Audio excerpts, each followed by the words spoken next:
Spider Pig, Spider Pig, does whatever a Spider Pig does. Can he swing from a web?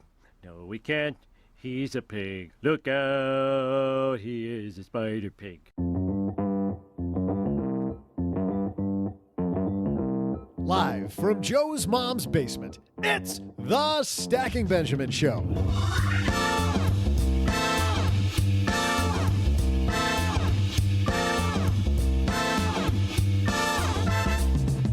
I'm Joe's mom's neighbor, Doug, and you know, swine everywhere are reveling because it's National Pigs in a Blanket Day. Now, why we have a holiday dedicated to pigs and blankets is just beyond me. I think I need to take this up with someone while I figure out who. On today's show, we're talking about planning in a time of crisis. What moves should you make now, and which ones are better left alone? To discuss this important topic today, we welcome USA Today columnist and Mr. CEO of Hey Money, Pete the Planner.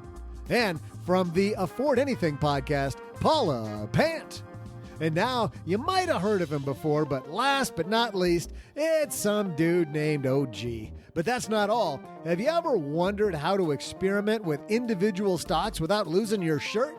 Today, we'll talk to one of the people behind BlueChxp, Michael Patak. Of course, we'll still magnify a listener's money question and serve up some of my amazing trivia. Now, the guy who has plenty of insulation, he don't need no blanket. It's Joe Saul-Sehy.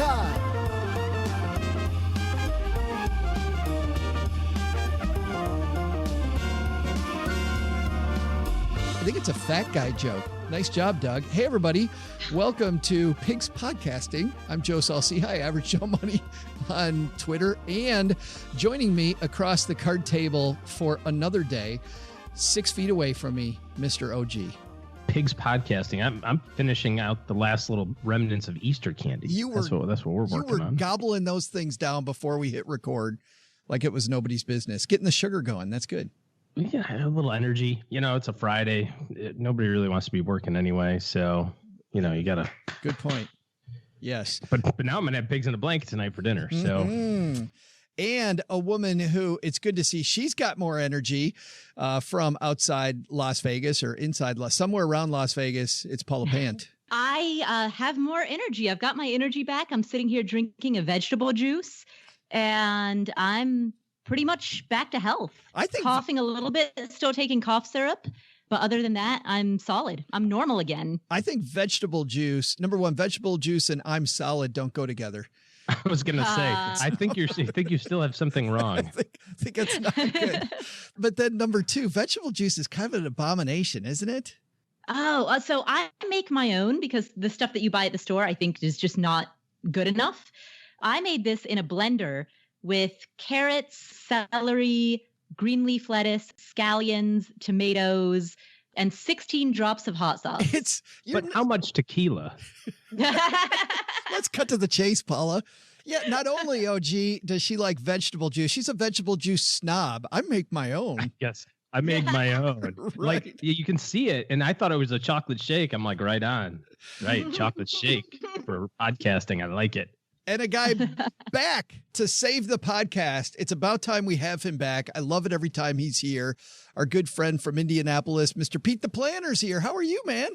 I'm really good. I'm not drinking homemade vegetable juice, and I'm also not recovering from something awful. But I'm really glad Paul is okay. That's all where my mind is right now, honestly. And you're happy she's in Vegas and you're in Indianapolis. Let's be real. I wasn't going to say that, but yeah, it's true. Yes. Does it make you feel wanted, There's Paula? no way I can cough on you. No, that's right. Fair enough. Coughing over the internet. Hey, today's show, guys, is brought to you by The Stacker. That is our newsletter where you can find out not just everything that's happening here in the basement, but you can also keep up with Joe's financial foibles. Head to stackybenjamins.com/stacker. I got the word foibles in. That's a good square on the bingo board. We've got Pete here. We got Paula here. We got OG. Let's get the party started. Hello, darlings. And now it's time for your favorite part of the show, our Stacking Benjamins headlines. Our headline today comes to us from Kiplinger, and it's written by certified financial planner Lisa Brown. A coronavirus checklist, tips for your mental and financial health. And I've noticed, Pete, as I'm watching your videos, that part of your mental health has been having the family together on your videos. And I'm joking, but actually let's make it a little serious. There's a lot of people working at home now, kids running around, trying to keep a full-time job. This idea of mentally keeping it together is a big thing. Yeah, I go back and forth from screaming, "I'm on a call," to randomly walking out and getting a loving hug from my son. Look, we all have our ups and downs through this thing, but I have to admit, reconnecting with the family has been good for my mental health, especially when you get off tough calls. I was talking to hospitality workers in Indianapolis right when this thing hit. Man, I was hearing the worst stories I've heard my entire career about people not qualifying for unemployment with 3 single daughters, or he was single with 3 daughters. I guess they were also single as well, but they were in elementary school, so that's healthy.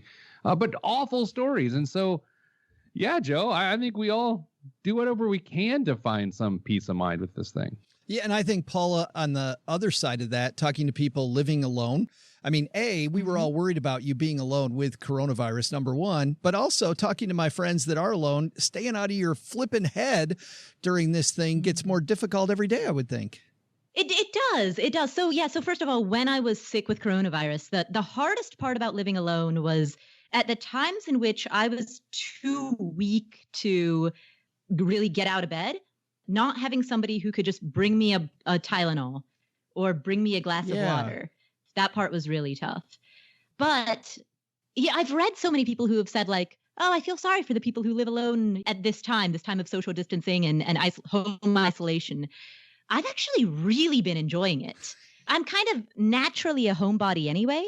So this allows me to be a homebody, but without the FOMO. Oh, yeah. Nobody else is doing anything. I know exactly. I know what you're doing. You're doing exactly what I'm doing. Yeah. Yeah. I don't want to read the piece line by line, but I do want to use this just as a way for us to have a good conversation. One of the first things that the author writes, OG, is now isn't the time to make major changes to your financial or investment strategy. And it's not just because of the fact that the market's all over the place, but also because mentally you might not be in the same space you're usually in. Part of financial planning is recognizing that things aren't going to go your way and to have a game plan for that before things don't go your way. People say, how do I react to, this thing that's going on? And the reality is that people never react well to anything. People who are great planners act on things.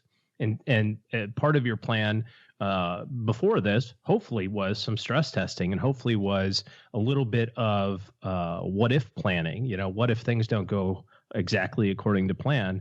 And for those people who were lucky enough to just kind of bury their head in the sand for, a few weeks, we're certainly not back to normal. And we're certainly not back to, from an investment level, where things were. But if you had done nothing, which a lot of times is the right thing to do in this case, the downturn that happened in March has partially now recovered. So that's helpful. But then, like you said, Joe, when it comes to making decisions, this is a terrible time to be making a decision. You don't want to mix emotionally challenging times and financial decisions at the same time. They're not going to end well generally. Peter, you and the Hey Money team, are you guys fielding a lot of calls from people wanting to change the plan? Mainly the economic fallout calls are what we're getting. Very few market calls. We have been talking to hundreds of people a week. It's funny. We're in a sort of a sinking ship as a nation, as an economy, yet we happen to sell buckets for a living, which is a weird sort of thing. We built this for this moment, but now that it's happening and we're talking to hundreds of people a week, it's a little strange, to be honest with you. But of the 3 problems that we're facing, the virus, the economy, and the market getting beaten up, the market being okay was the one thing I was pretty sure was going to happen, because it always does. We don't know how long the economy is going to be beat up, and we certainly have no idea what's going on with the virus. But I think all of us in this call know that the market will always eventually be fine, and it has proven that time and time again. So I don't know. I think with the advent of social media and Twitter and all those sorts of things, personal finance experts have done a better job of getting the mass public to settle down in moments like this. It doesn't feel as frenetic as it was 20 years ago. Why is it, though, Paula, that it's usually during times like this that people want to abandon the ship, abandon the plan? I think it's often because people convince themselves that something unprecedented has happened. And so they tell themselves this story of, now I have new information that's different from the information that I had last year or 2 years ago. So yeah, I've heard many of my friends, like the friends who are most wanting to sell, they don't think to themselves, I'm panicking. Like they're not conscious or characterizing it as panic. They're simply telling themselves the narrative like, this is unprecedented. We have never had a worldwide pandemic in our lifetimes. That means that the rules are different. Because the rules are suddenly different, that means that I should pull all of my money out of the market because I think it's going to get worse before it gets better. So that's essentially the thought process that some friends have expressed to me. Yeah. We actually had somebody that put a little stank on our show saying that we have talked about the fact that, OG, you and I have been through this now 3 different times between 2000 to 2002, the 2007, 2008 collapse, and then this. And somebody said, well, yeah, you've been through this, but you've never been through this. But every time, OG, the only history is the history you don't know. Is yes. that which quote is that? Is that a Mark Twain quote? Is it a Woodrow Wilson or not a Woodrow Wilson? He doesn't have a lot of famous quotes. Who's the? I think it was Steve-O. Churchill. Steve-O. That's another one. It could have been him. I'm not exactly sure. Woodrow Wilson, Steve-O. One of those two guys had this one. Yes. Both national heroes. But doesn't that happen every time? Every time we're told this is different, OG? Sure, absolutely. And in some respects, it kind of is different. Paula, like you said, we've never had in our lifetime, and there's not a lot of people whose lifetimes this has happened in. I like reading the stories of, the 104-year-old battled this twice, like gave it the double bird on both sides, basically. It's like, yes. But thankfully, by the way, I'm not upset about this. I'm not angry that I didn't have to deal with this when I was younger or a kid or, any other time in history over the last 100 years. But if it looks like a duck and it walks like a duck and it talks like a duck, it's probably a duck. And that's what this is. This is just a duck by a different name. And the next thing that happens will be something else that's never happened before. Like Pete said, from a market standpoint, from an investment standpoint, we know not the day nor the hour of what the bottom is, nor the top, but I know where it'll be in 50 years from now, and it's going to be a lot higher than today. So if I still have 50-year money, which a lot of people do, then you should have 50-year investments. Be okay with that. The second point, Pete, that Lisa makes here that she says you should do, so you shouldn't make decisions around changing your overall financial strategy, but you should reassess your cash position. Do you agree with that? To some degree. I mean, what I found interesting is there have been some personal finance rules that have been broken over the last month and a half, and rightfully so. The idea that if you're trying to aggressively pay off debt, for instance, maybe you don't. Maybe you go cash heavy. So I think that's the big thing. I mean, I think you've got people who are just addicted to paying off debt, and we're going to be mortgage free in 2 years and all of this. And it's like, that strategy is a little interesting right now. I know that's become the popular movement of be completely debt free. And by the way, I subscribe to that to some degree, not all the way. But I think right now people are breaking personal finance rules, and cash position is one of them. Who should be breaking that rule right now? No, anyone that doesn't have a 3-month emergency fund at the very least. It's crazy how many times I've had to tell people who've asked individual personal questions, yeah, you should pay minimum payments on your debts and actually just get as much cash in the bank as you can. And they think you're nuts. Well, yeah, but I tell them before they tell me I'm nuts that I'm nuts. I say, hey, look, what I'm about to tell you is nuts.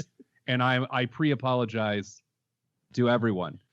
But this is the advice. And that's the challenge with this. It's for years we've been screaming, please have 3 months emergency fund. Please have 3 months emergency fund. And now that people don't, we can't sit there and just say, I told you so. Right. We have to try to fix what's left. And that's what a lot of people in our business have been doing. Don't say I told you so. Got it. Okay. All right. I won't. It's strike that from not the. to. It doesn't help. It's friendlier just to say, told ya. Don't look now, but guess who has 2 thumbs and was right about this one? This guy. You can do the Dr. Phil, so no emergency fund. How's that working out for you? How's that working out for you so far? Yeah. That's right. Paula, her next point is for those working, invest more money in a 401k retirement account. What do you think about that? Oh, heck yeah. I love that. If you have a solid emergency fund, like if the fundamentals of your basic day-to-day life are taken care of, I love the idea of increasing your contributions to retirement funds right now because the market is lower than it has been for a while.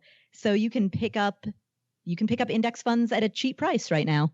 Last thing she says here, OG, is even though you're sticking close to home, get the heck out of Dodge. Take a walk every day. Leave your phone at home. Exercise. This is probably the most important thing. And I've talked about this a little bit over the last couple of weeks that I've noticed there's more people outside. My kids are going outside. The neighborhood kids are going outside. They're not playing together. They look at each other from across the street and wave. But this is maybe a little bit of a strategic byproduct of this kind of quarantining ourselves, is that we start realizing that there's other things to do other than sit inside and play on our phones and watch movies and commute and all these other sorts of things that really just kind of suck the life out of everybody. So you have to take care of yourself. And when you have that stress, that extra stress of, and then I also take care of all these other people. If you live in a big household or you have a lot of moving parts, you got little kids at home and 2 working parents, and you're trying to juggle all that, you have to take a step back and just, it's okay to have a little me time. It's okay to have a little bit of detox time, and wherever you can steal it, you should. The great news is that if you're working from home, you can just be like, oh, I don't want to do the camera thing, guys. And then you just do your Zoom call while you're walking. You put yourself on mute and nobody knows the wiser. So, but don't take it to the bathroom. We've all seen that video. Watch out. Don't do that one. Watch out for Change that your clothes but that's why I said you just don't have the video on and you can go for a walk. Most of us have, I think a lot of us have kind of mantras that helps us get through this. Pete, what would you say is kind of your mantra these days? As of late, it's that people are going to have to refight battles that they've already won. You know, I think a lot of people have made a lot of personal finance progress over the years. And unfortunately, some of that sweater is going to unwind in this time frame. And so my personal mantra even goes back to my business itself. It's like, look, we built a monster.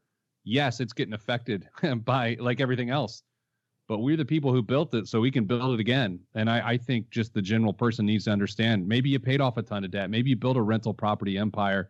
Maybe you did all these things and they're starting to fall apart. Well, guess what? You're the right person because you did it the first time. And that's my mantra right now. What's yours, Paula? I don't have a mantra specifically, but yesterday, actually, I went into Evernote. I opened up a new document in Evernote. I titled it Paula's Money Rules. And I wrote down 15 rules, like firm rules about the management of money that I should be obeying for the rest of my life. And so on that list included a minimum 3-month emergency fund for personal expenses, a minimum 12-month emergency fund for business expenses. And I actually have a rule that says, nothing else on this list matters if those 2 things aren't taken care of first. That's actually one of the rules as well. Nothing about red wine in your hand or anything like that. That seems important.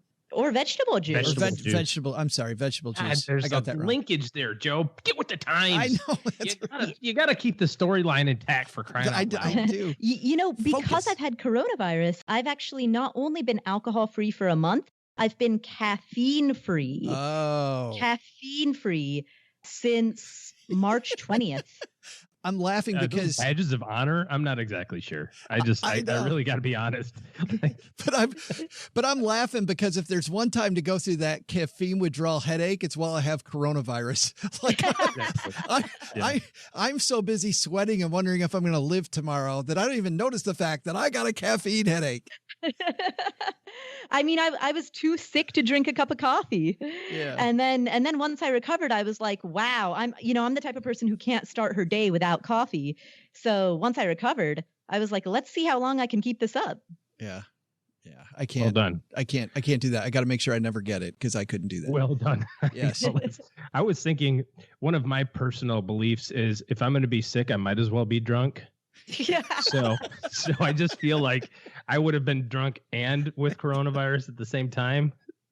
I'm not sure how those 2 things match up, frankly. Probably. Do not take medical advice from our show. Please do not take medical advice.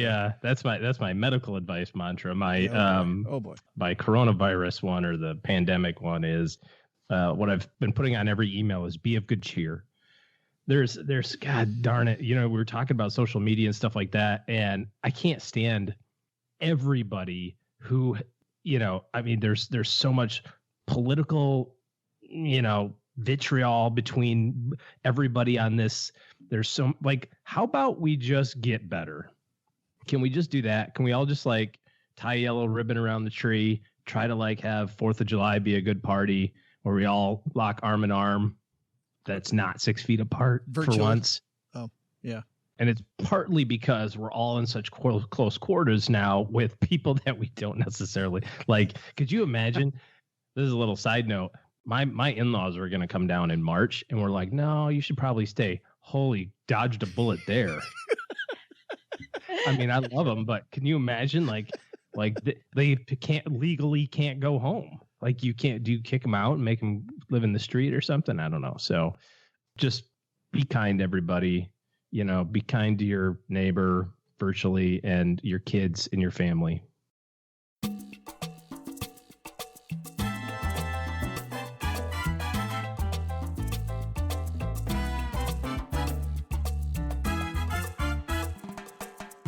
Well, you always make decisions differently when there's money on the line. One thing I've always liked are these simulators where you can learn how all the buttons work, how exactly to interface. I mean, a lot of people don't even know anything about trading, and it's intimidating. Imagine you've never pressed the button to buy anything, and yet you're putting your money on the line inside your Roth IRA to go buy stuff. Well, a company called BlueChxp changes all of that, spelled BlueChxp. They have simulators. So if you want to practice buying exchange-traded funds or individual stocks, they've got you covered. So let's say hello to the CEO of BlueChxp, Mike Patak.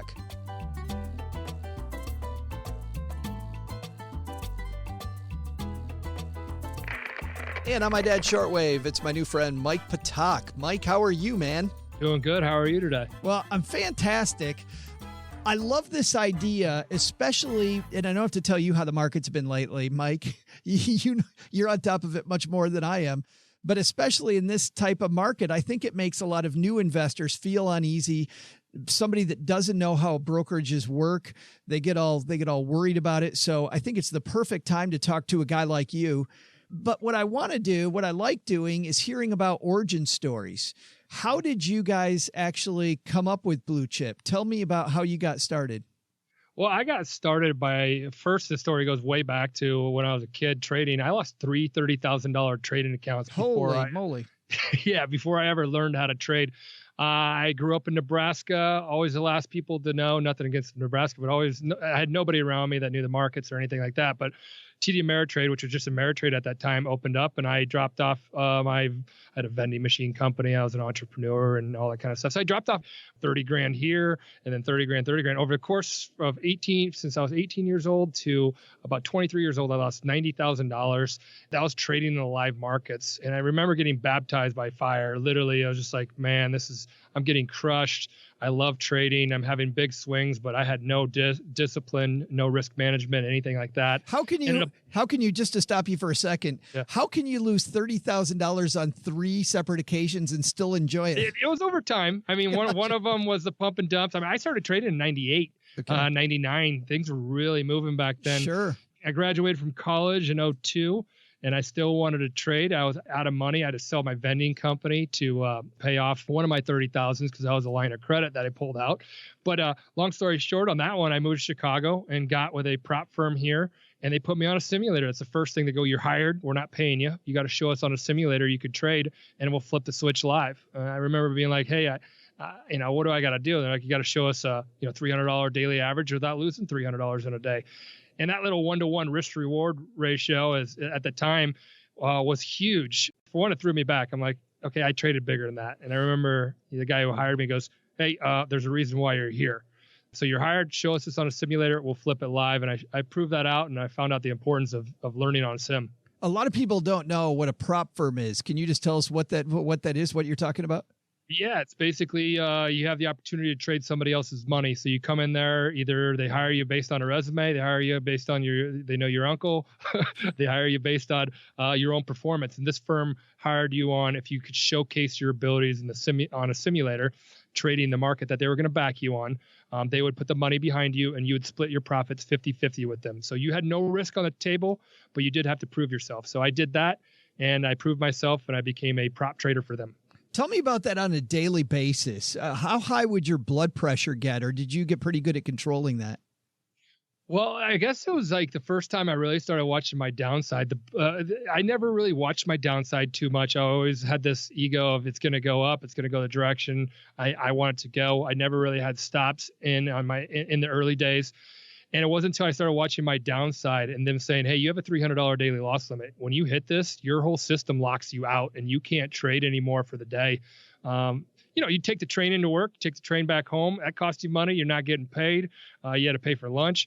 And you're sitting there trading. So last thing I want to do is lock myself out of, trading. So I always watch my downside, and that really helped me to learn, how to put days together, how to put weeks together, and then how to build your account watching your downside. If you watch your downside, the profits tend to take care of themselves. That's funny. One of my favorite books from the 90s, Mike, and it's a pretty boring book for people out there, by the way, but the lessons in it are good, but it's incredibly dry. It's a book called Trading Rules. And it's a guy, I believe he was on the Mercantile Exchange. And, one of his trading rules is specifically about working your downside. And as you know, over there, they're doing something far more risky than most of our listeners are doing every day. And he was far more worried about his downside than, probably most people listening to this get worried about their downside. Mm-hmm, exactly. And the downside is so important. It put me in the position where I ended up going from a prop trader. I got out of being a prop trader and traded my own money in the trading pits electronically using the same risk to reward that I learned with that group and building my account up, having one of my best trading years in 2008 during the financial crisis. And then I remember thinking, you know what? Things started slowing down. I come from an entrepreneurial background. That's when like BlueChxp popped in my head and said, what about, when your teacher said, hey, pick a stock, we're going to watch it. Yeah. All that kind of stuff. Like I never got that experience in like the simulator too much. I jumped right into the markets and I lost a lot of money. I can only imagine how many people got crushed last week with the big moves and whatnot. And so the coronavirus and the volatility here, you got to understand risk management. And how do you learn that? When you're so focused on making as much as you possibly can. So those lessons all taught me that. I then started trading well on my own and started BlueChxp to help other people learn before they ever risk anything, have that safe, fun gateway. I know people want to be educated, but they'd rather be entertained. Right. Smash those together and say, hey, always make sure you have your risk parameters set. We make that fun when you're in the app. So each time you make a stock pick, you're always, setting how much you're willing to risk, how much you're looking to profit. So there's your risk to reward. And, funny thing with being profitable and being consistently profitable, if you have say a $100 loser and a $200 winner, you only have to be right 40% of the time to be consistently profitable. I mean, you keep that math on your side. That's what we try to help people understand and guide them, and then get them in a position where, they're going to be trading on BlueChxp's brokerage account, which we plan to launch here soon. Gotcha. Well, let's walk through it. I'm at the App Store right now and looking at the screens. Is that the first place people go if they want to get their hands on BlueChxp? Correct. Yeah, we're on iOS right now. What's great about that is you can download, all you iOS fans. We have an Android waitlist that's growing, and you download the app, and then you're going to get basically the minute you get in the app, you're going to get guided by Coach Blue. And think of if you could smash up Duolingo meets Robinhood, that little owl of Duolingo and the simplicity of Robinhood, you got BlueChxp, and you got this Coach Blue that's going to sit there in the corner, and as you make good trades and winners and losers, it's not a he or she, it's a humanoid. It uses your data and your behaviors and lets you know how to be a better active investor. I mean, because that's kind of what we're doing. I mean, I call it trading, but it's active investing. It's taking advantage of short-term opportunities, managing risk and reward. So it's not really focused on long-term investing of building a portfolio. It's more about building your wallet, taking advantage of short-term opportunities, whether it be a couple of days, a week, or a month. That's the premise of the app, is to get you comfortable getting in and out, understanding that losses will happen. Just make sure you manage them with loss limits Sure. on each of your trades. So Yeah, and by the way, everybody, it's spelled BlueChxp when you're looking it up, and we'll have a link, by the way, on our show notes page at stackingbenjamins.com. A couple more questions. I'm looking at the screens, and there's a photo of a woman here. Her name is Queen Soul, and it says that she's pro. And from that, I guess, tell me about how this works. You talk about leveling up, so I guess pro must be one of the levels. Tell me a little bit about that. pro is the final destination, is to get yourself to a position where you achieve pro. We have levels 1 through 10, 10 is pro. And basically these levels, the whole concept is you're making stock trades, stock picks, they're simulated. And as you build up your simulated profits, you can take those profits and use those profits to level up. And that gets you closer and closer to pro. It's kind of like booking profits, put in your pocket and paying yourself type deals. Because our whole goal, again, is teaching you how to actively invest, be in the market, take advantage of short-term opportunities, come out, pull that money aside, go back into the markets with that risk to reward. So she had reached pro. We have a lot of people that have reached pro. And right now, currently, they get $500 and they can use that anywhere they want to invest. We will be launching a brokerage solution here for everybody, that they have that $500 sitting in their brokerage account and they can trade and enjoy the experience of Blue Chip on a simulated, and take those skills into their Blue Chip brokerage account and do the exact same thing. So that's what she has achieved. And we have other people that have achieved that in our community, and it's exciting seeing them get to that goal. And the cost to join, I'm assuming then, is $0. It's free, correct. Gotcha. And how do you guys plan to make money then once the brokerage account launches? That is a form of making money on that one. So we are looking at that down the road. Currently, we have a subscription model. It's called Blue Chip Plus. That gives you more buying power. It gives you the ability to take more risks. So if you really like a stock, you can double or triple down on it, so to speak. If you're a free user, your picks force you to diversify. You can't go all in on one stock. So if you'd like to be a subscriber of the Blue Chip Plus, you can have more buying power. You can pick the same stock 5 times in a row and double down, triple down on the stock, or go all in on it. And that just helps you understand that there is more risk and you're paying for that risk. I was going to say, it helps you understand you probably don't want to do that most of the time. Yeah. And some people think, more buying power gets you to the goal quicker. Well, if you don't know what you're doing, it gets you, negative quicker. Yeah. That's so interesting. It's got to be, from the developer side of this, it's got to be exciting watching people use it. Has anything surprised you about the way you've seen people using Blue Chip? We have thousands of people playing it, and I say playing it because it is a simulated experience, but it's like you're playing the markets. What I'm seeing is people managing their risk. You hear about all these apps that are out there that people can be in the markets, but nobody ever talks about where they're getting out. Getting out's like the hardest part, whether it's to the downside or the upside. So getting in is one point, but getting out's another. So you see people set their downside stop loss and their upside, and it automatically, right when you get into, say you pick Tesla and you have a 3-to-1 risk to reward, it basically cuts you off if $100 loss has happened, or if a $300 winner has happened, and now you're ready to make another pick with that same risk to reward. So it helps you manage that risk to reward. That's really cool. And I know that you guys are obviously moving quickly right now.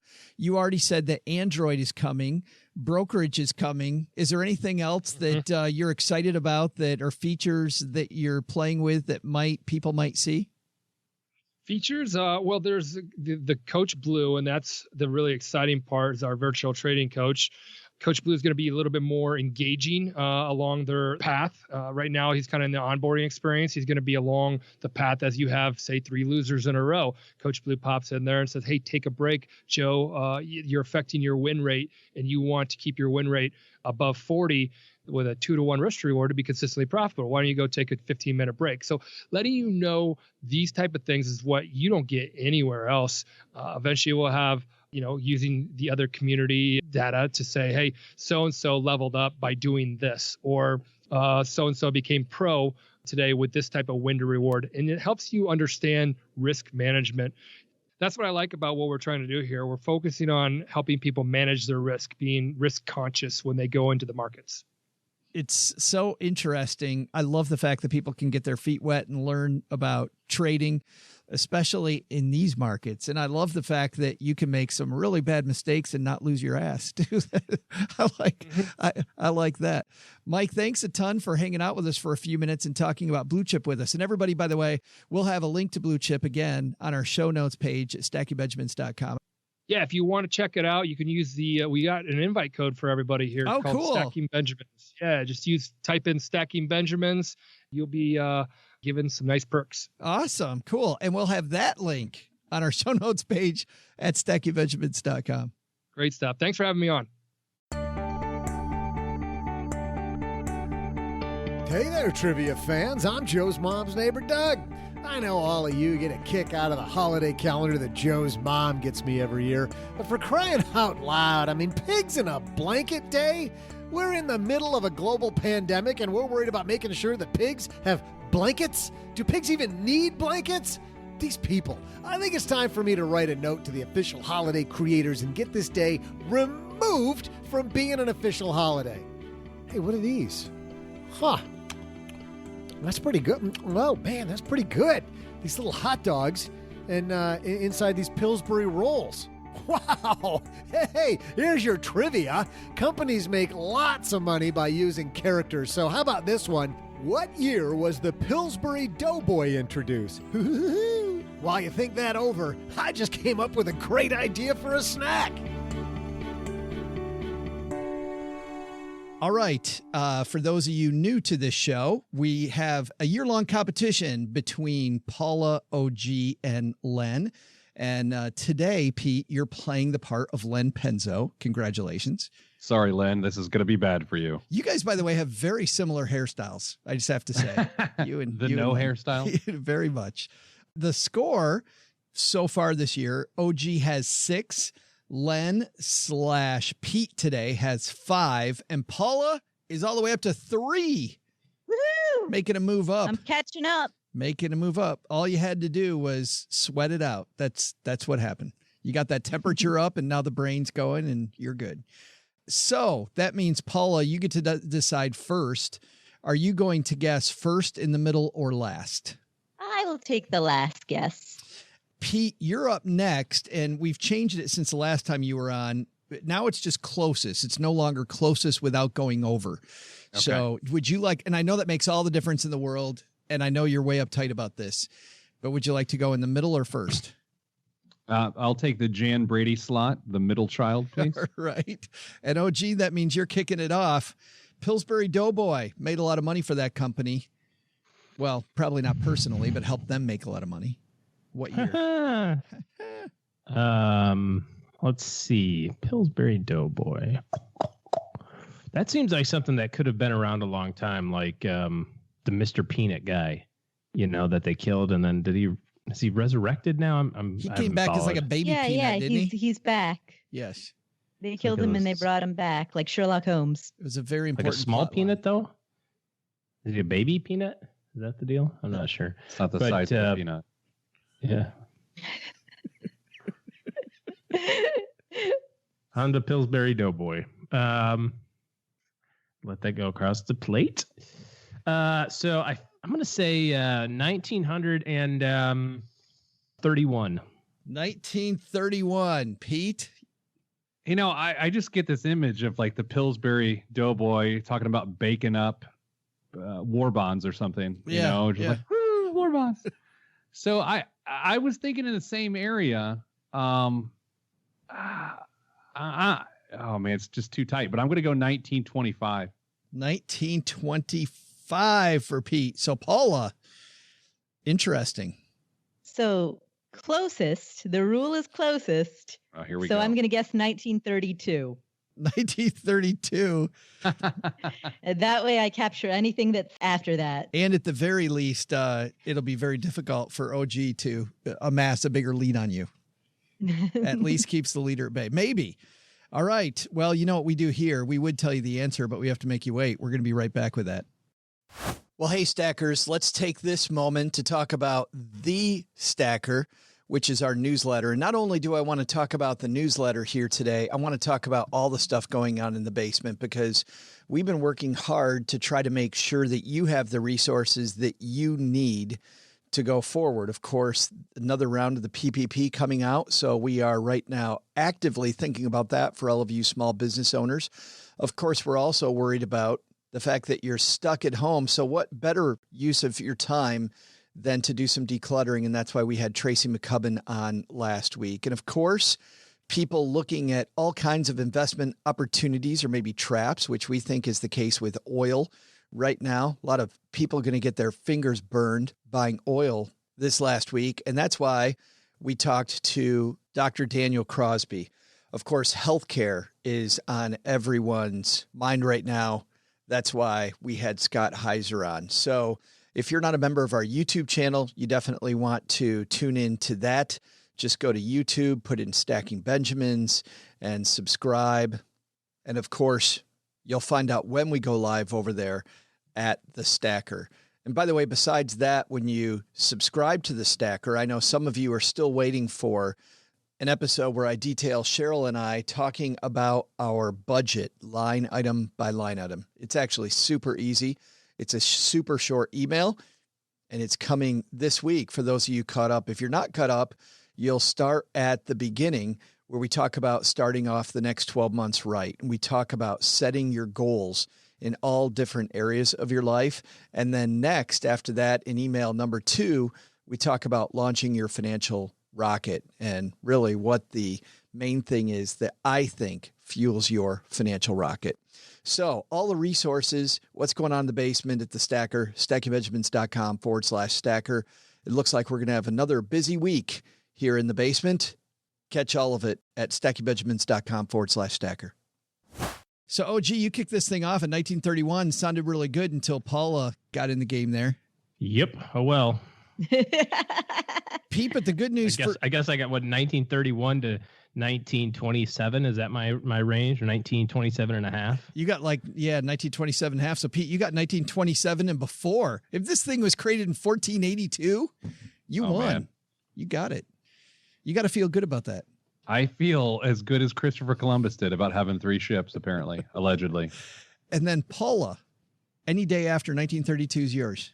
Yeah, I feel pretty confident about that, because honestly, when I heard the question, the first year that popped into my head was 1958. Oh. So I think he was created in the 50s. Well, let's see who's right. Doug? Hey there, trivia fans. Joe's mom's neighbor Doug here, and I thought that I'm onto something. Wrap these hot dogs with the Pillsbury dough, and you got an amazing treat. You just got to have it. You've probably never had one because I just invented it, but it's amazing. Wait till I show Joe's mom this. It's impossible to stay worked up when you've got delicious treats, isn't it? Okay, well, before I go announce this new treat to the world, here's your trivia answer. The question was this: what year was the Pillsbury Doughboy introduced? While it may seem like the Doughboy has been around forever, he's almost as old as Joe is. He was first introduced in 1965. Time to get the word out about these hot dogs in a roll, though. I got to pull in my marketing team on this one. It's going to be huge. Woohoo! I feel like victory on 2 fronts, because not only did I win through my strategy, but also my actual guess, which was 1958, was pretty darn close. It's impressive. And now you're going to brag about that all week until we get back together next week, aren't you, Paula? I mean, I got nothing else to do. That's right. She's going to be online. Who's got 2 thumbs and knows the Pillsbury Doughboy answer? It's Paula. And by the way, Doug, I'm after 1965. So fat guy joke to start the show, and then old guy joke after that. That's not good. But Pete and OG, you guys a little early. Well, it looks like Lynn will be sending me even more hate email in the coming weeks. So sorry about that, buddy. Yeah, that he already does. Sure. That's exactly right. Yes. Mm-hmm. Hey, guys, let's take out the magnifying glass and help somebody do better with their money. Today's hotline call comes to you courtesy of magnifymoney.com. Pete, you know what happens when you go to stackingbenjamins.com/magnifymoney? You have the greatest moment of your life? It is incredible. It's like the angels sing. Moment. The angels sing the clouds part, and you find out that 92% of the products available online all ranked at Magnify Money. And those brick and mortar tools you've been using, like that old checking account with fees, or the savings account that pays you nothing, those credit cards with no rewards, or the consolidation loan that doesn't work, not anywhere near best in class. Head to stackingbenjamins.com/magnify money for more. And today we're going to help Jimmy magnify his money. Say hi, Jimmy. Hey, Joe and OG. Kind of smells down there in the basement. I don't know if you guys maybe want to change your socks or take a shower or something. But, I was thinking in light of the possibility of a severe economic downturn from the coronavirus and all the things that the government may possibly throw at the coronavirus from an economic standpoint, it is typically recommended that people, if they should go through hard times, use 3 to 6 months of savings in order to finance the downturn that they may experience.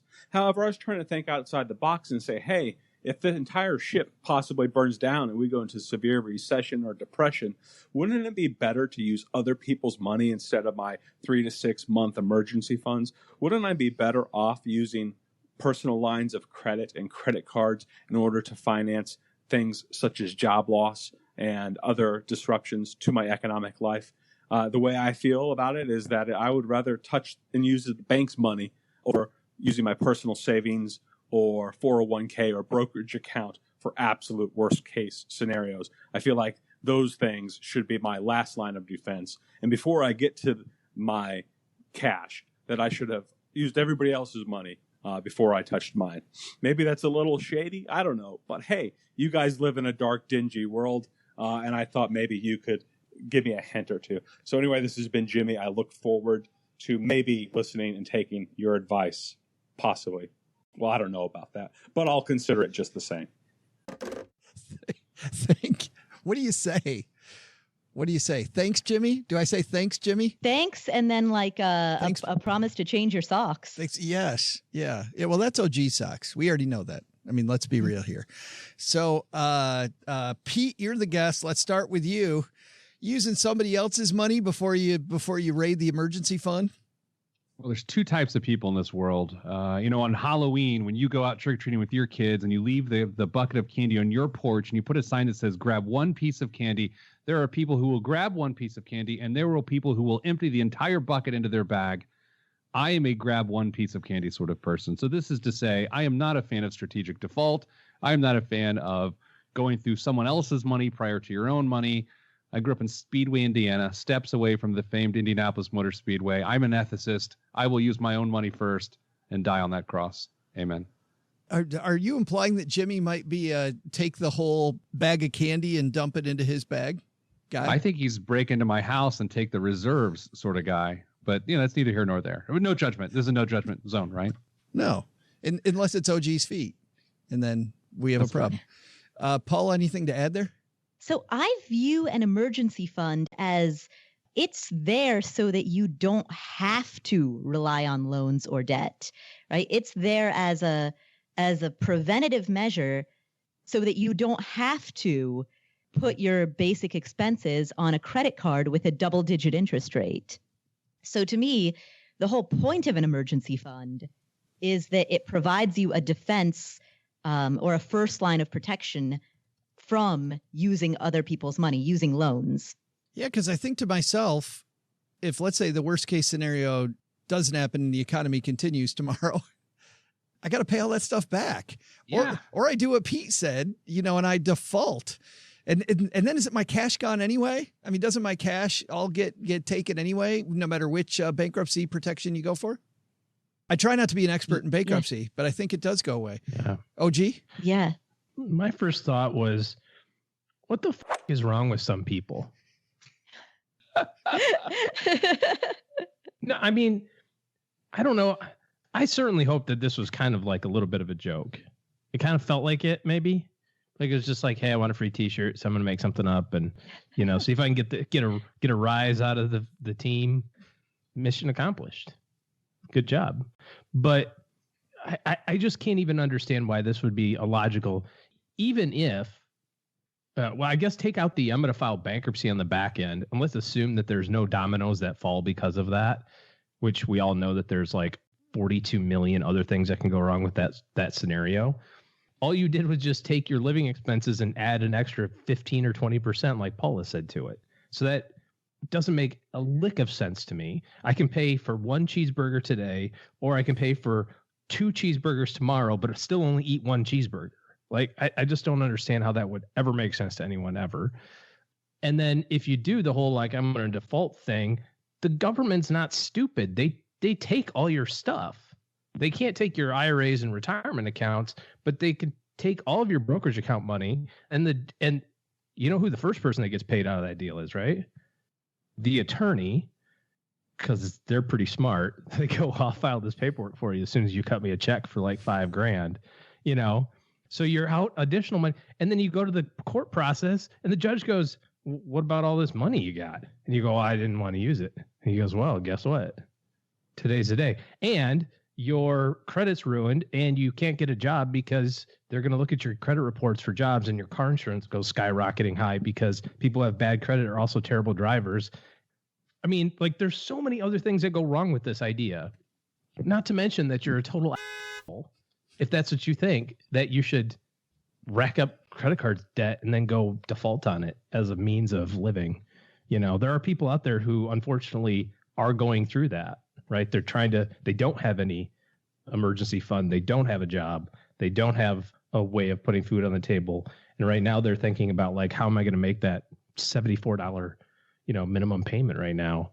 And here's this dude that's got a pile of money going, yeah, let's rack it up on my credit. Like, okay. Anyways, I'm going to take it as a joke. Funny joke there, Jimmy. You got us all. Funny guy. Anyway, you get a free t-shirt. Thanks for writing. Thanks for the question, Jimmy. And I think he's mostly mad you said his feet stink. That's what I'm thinking. Could have been it. Kind of started out on the wrong foot. Oh. Wow. No? That's pretty good. Pretty good. I like it. All right. Can you tell he's got 3 kids with that kind of dad joke going? You can tell. Strong. Yes. Thanks for the question, Jimmy. You got a question for us, head to stackybenjamins.com/voicemail, and we will, as snarkily as possible, have OG answer yours as well, and the rest of the team chip in. That's going to do it for today, guys. We'll let our guest of honor go last. Paula, what the heck is going on at the Afford Anything podcast? Tell me.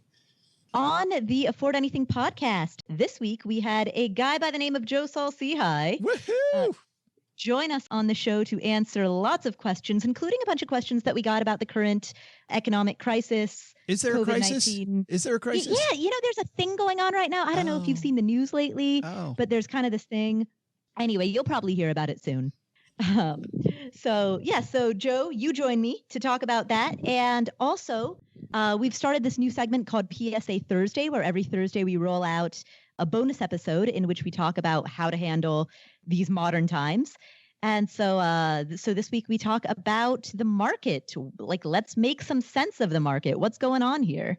It started off as let's make dollars of the market. Now we're down to let's make sense of the market. Oh, nice fun. You're welcome, America. So yes, all of that is on the Afford Anything podcast. Yeah. OG, you got anything exciting going on this weekend?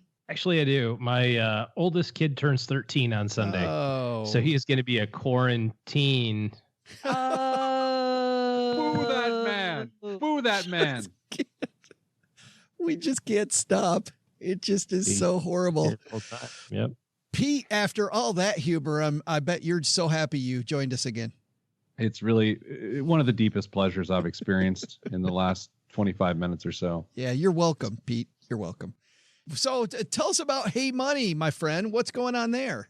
The goal was to answer everyday financial questions at an affordable price. So basically for $20 a month, we give you access to a CFP or accredited financial counselor who can answer all non-investment questions as it relates to your financial strategy. And we think we try to price it for the masses. You don't have to make $100,000 a year to have a good piece of financial advice. You can, make $40,000 a year and still have access to good financial advice. So that's our mission. You can go to callheymoney.com to learn more.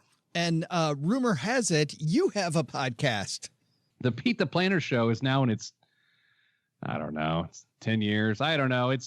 Kate, my mom has given it several stars. And then she forgot to log into her account and set up another account. and gave me 5 other stars. So we're a 10-star operation. But Pete the Planner Show, it's a radio show that then turns into a podcast. So feel free to whatever. So funny. You have your kids on your videos. You're on YouTube. You're all over the place. Yes. Yeah, being on YouTube, that's pretty big deal. That is a big deal. And we'll link to all of that, including Hey Money, on our show notes page at stackingbenjamins.com. All right, Doug, you got it from here, my friend. What should we have learned today? What should we have learned today? First, take some advice from our roundtable team. It's important now to deal with the big things and leave your investments alone. Too many people second-guess their plan during downturns. Second, thinking about trading stocks, maybe figure out how the levers work first before putting real money on the table. Although it's different without using actual cash, at least you won't be fumbling with the controls and the lingo. But the big takeaway? Apparently, my dogs in a blanket idea wasn't so novel. How on earth did they come up with pigs in a blanket when the treat should clearly be called dogs in a blanket? There's no other way to look at this. Either way, it's delicious. Special thanks to Pete the Planner for hanging out with us today. You can find out more about Pete at PeteThePlanner.com and Hey Money at CallHeyMoney.com. Also, a special thanks to Michael Patak from BlueChxp. You can learn more about BlueChxp at BlueChxp.com. That's spelled blue, CHXP.com. Yeah, you never would have gotten that. So just go to find all these links on our show notes page at, you know where that is too. Why do I even do these credits? Everybody knows you just go to the show notes page and you find the secret to life there, right? Paula Pant appears courtesy of AffordAnything.com and the Afford Anything podcast. This show is created by Joe Saul-Sehy, produced by Karen Rapine, and engineered by the amazing Steve Stewart. Online, visit us on Twitter at SBenjaminsCast or on our Facebook page. I'm Joe's mom's neighbor, Doug, and I'm a lot deeper than you realize. In fact, sometimes I just stand in front of my mirror and reflect. SB Podcasts may receive payment on the show from sponsors and guests in the form of books, giveaway items, discounts, or other remunerations. That's a big word. There's no way you take advice from these dorks, but like Joe's mom always says, don't take advice from people you don't know. This show is for entertainment purposes only, and before making any financial decisions, consult with a real financial advisor.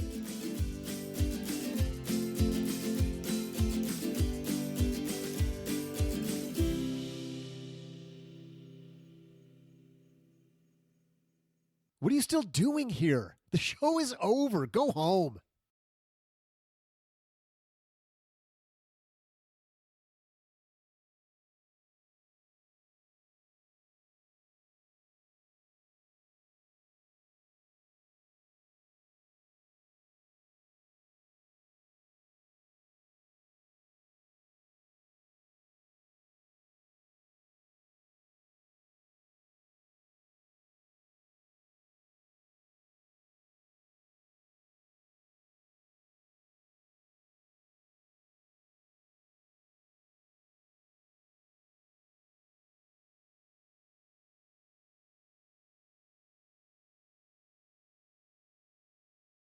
Welcome to the after show. This is the part of the show that doesn't exist.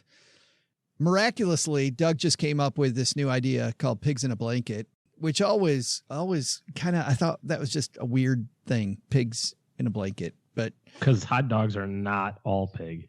Well, no, I remember thinking pigs in a blanket, and then I remember having them and going, these are delicious, kind of like Doug did today. So I'm wondering if there was a food like that in your life growing up, or something that you thought was not a great thing. And then you're like, oh, I should have been eating this all along or drinking this all along. Pete, you're nodding. You must have one. Tapioca. I remember as a kid looking at tapioca and be like, hard pass. But of course that wasn't a phrase back in the 80s. So I was just like, no. But then my mother-in-law made it once for my daughter. And I was like, let me taste it to make sure you don't die. And it was so good. And then I was pissed at myself for like 30 years of passivity. And I like it now. I can't do the coconut. I can't do coconut. I like all of it. I'll take your Yeah. coconut. Yes, you can have all my. Whenever people give me tapioca, Pete, I'm sending it to you. Please do. Yes, Paula. Spam, like spam, in a can. Have you had Spam? Yeah, and it's actually pretty good. I've only had it once, but it's actually not bad. First I've vegetable heard- juice and now Spam. And I'm the one getting ridiculed about medical advice. The first Spam came out, what did they say, like in the 1940s or something? And so many people have been going through their cupboards so much lately because of the coronavirus that they're about to make a second batch. So, But Quite the setup. But is Spam? I know I'm exhausted. That took forever. I was going to take a nap halfway through getting that one ready, but I've never had. OG, have you had Spam? It seems a lot like grilled bologna to me, which I did have a lot of when I was a kid. I don't know. I do not. I would not care for that. I'm not even gonna try it ever. Pete, have you had Spam? I had it in Hawaii once. They have like a thing with rice and Spam in Hawaii. I try to pronounce it, but I don't need the emails that are not giving me the mahalo I deserve. So I'm not going to do that. Paula, when did your Spam enlightenment happen? I also had it in Hawaii. Did you really? So that was the one time that I tried it. Yeah. Yeah. And I mean, it just on its face, it sounds disgusting, like meat in a can that's shelf stable. It just, But you've never gone back. You've never gone back. It's actually quite good. But yeah. I mean, I don't like it enough that I would go seek it out or buy it. But if I were offered it, yeah, I'd eat it. It's not like a vegetable drink. Spoken by somebody who has never eaten a whole bunch of MREs in her lifetime.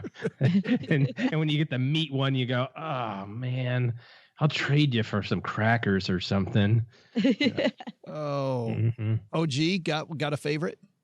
I feel like we just talked about something like this recently, didn't we? The grilled octopus and caviar. Oh, you did. And That's pink right. champagne is really good. You did pink champagne. Yeah, rosé. Yeah. I'd drink that stuff every day if I could. It's really, out of my price range, as is grilled octopus and caviar. But where I had it, it was really good. So drink that every day. Then start your 12-step program. I was like, God, you guys are talking about Spam, and I'm like, yeah, I tried weird food once. I had caviar and grilled octopus. It was delicious.